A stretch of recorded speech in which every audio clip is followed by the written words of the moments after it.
Today's Storehouse Storytime is brought to you by Golden Locks Brokerage, a full-service real estate company where every journey leads you home. Hi friends, and welcome to Storehouse Storytime, you guys. I'm Ronnie, and today's amazing story is called God, I Feel Scared. It's bringing big emotions to a bigger God. It's written by Michelle Nietert and Tama Fortner and illustrated by Nomar Perez. Friends, let's get into today's awesome story. When God made you, He gave you feelings. Some emotions feel wonderful, like happy, excited, and surprised.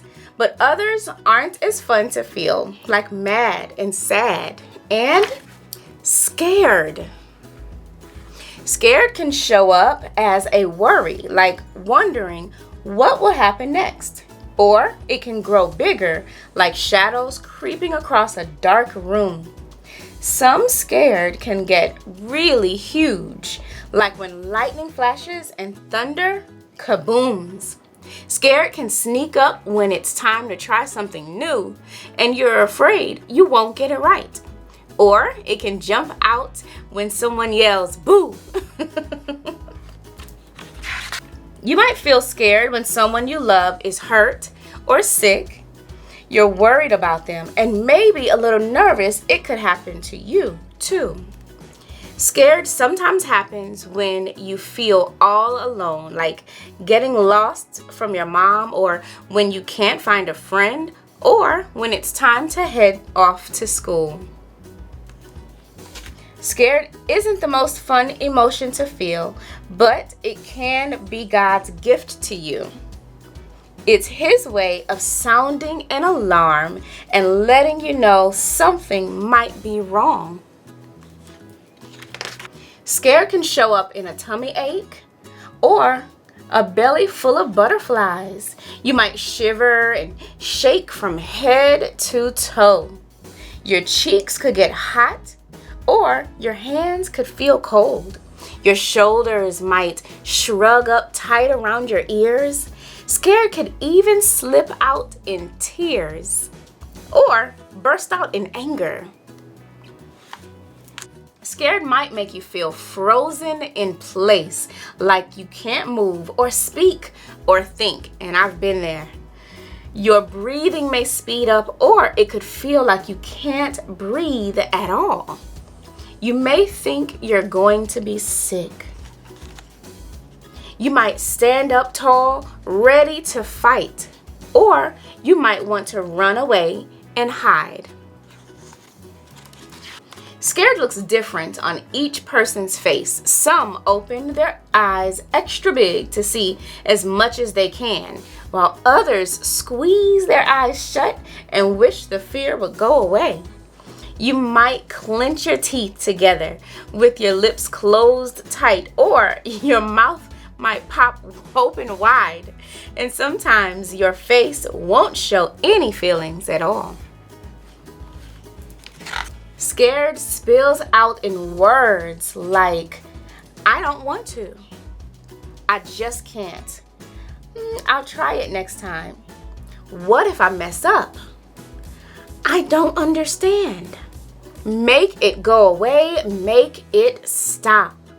"I want my mommy, my daddy, my best snuggly friend." And sometimes being scared won't let any words come out at all. It's okay to feel worried, and it's okay to feel scared, even when you're trying not to show it. Remember to tell yourself that you're going to be okay. Some fears are big, and you'll need to ask for help. Talk to a grown-up, talk to a friend, maybe, because talking can help you figure things out. Most of all, talk to God. He knows exactly how to protect and comfort you. There are many kinds of fears that you can face, but you never have to face them alone. God is always there to help, always. He never leaves you all on your own. When you're scared, what can you do to feel safe again? Well, first, give your feeling a name. Say, "I feel worried," or "afraid." or frightened? Then pick the word that best fits what you're feeling. If you're too scared to think of a word, take a deep breath. Slow breathe in through your nose and out through your mouth. Then take another or two. Breathing will help you think again so you can find your words. Next, look around and pay attention. What's going on?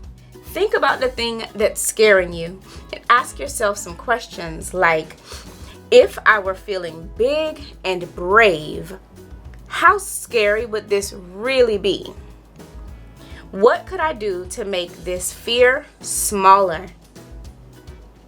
Could I worry about this for a minute and then move on and do something else?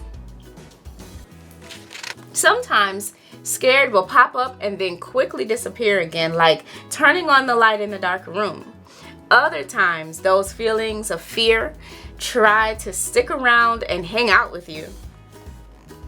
Push those scary thoughts away by putting other thoughts in your brain like, God will help me fight this fear. Try watching a show, dancing to a song, or playing a favorite game. Draw a picture of your fears or write them down in a story. That's interesting. Then wad up that paper and stomp them out. I love that, because your fear does not have to be the boss of you, right? You could also try doing the very thing that you're afraid to do, because when you face your fears, when you don't let them stop you, you're being brave. With every fear you face, your brave gets bigger and stronger. Then you can help others fight their fears too. How about that? Scared happens to all of us. It absolutely does, friends. Every single one of us has fear or being scared at some point. And that's okay. But God doesn't want you to stay afraid. That's why He promises to stick right by your side. 100% He's there. He's bigger and stronger than any fear you'll ever face. God's love and protection are everywhere and all around you, and even when you're feeling scared, especially when you're feeling scared. God has not given us a spirit of fear, but of power and of love and of sound mind. You guys, that comes from our great book, the Bible. 2 Timothy chapter 1, verse 7, you guys. Let's repeat that. God has not given us, and we are children of God, God has not given us a spirit of fear. So if it didn't come from God, we don't want any parts of it. But He has given us power, authority, dominion. He has given us love, friends, family, togetherness, and He has given us sound mind. This is why it's super important to breathe. Take a deep breath. Pause for a moment. Take a deep breath and just kind of breathe in and out so that you can think clearly again. Again, that's 2 Timothy chapter 1, verse 7. The end. That's the end of our story. You guys, this was such an amazing book, you guys. Remember that fear, these emotions that we are feeling, you guys, fear, scared, they do not have to be the boss of us. We get to say when we are actually scared and afraid and frightened. And now they may creep up. It happens to all of us as grown-ups, as kids, as students, as parents, as educators. It happens. It absolutely happens. But it's okay. You are the boss of your emotions. You get to tell it what to do. You get to say how long it sticks around, you guys. And so again, that's 2 Timothy chapter 1, verse 7, that God has given us power and love and sound mind, but not the spirit of fear. So again, we don't want any parts of it, you guys. What an amazing story, reminding us that we have a God who is bigger than any feeling of fear or frightened or afraid that we could ever feel. So thank you for an awesome Storehouse story time, you guys. Until next time, have a fantastic week.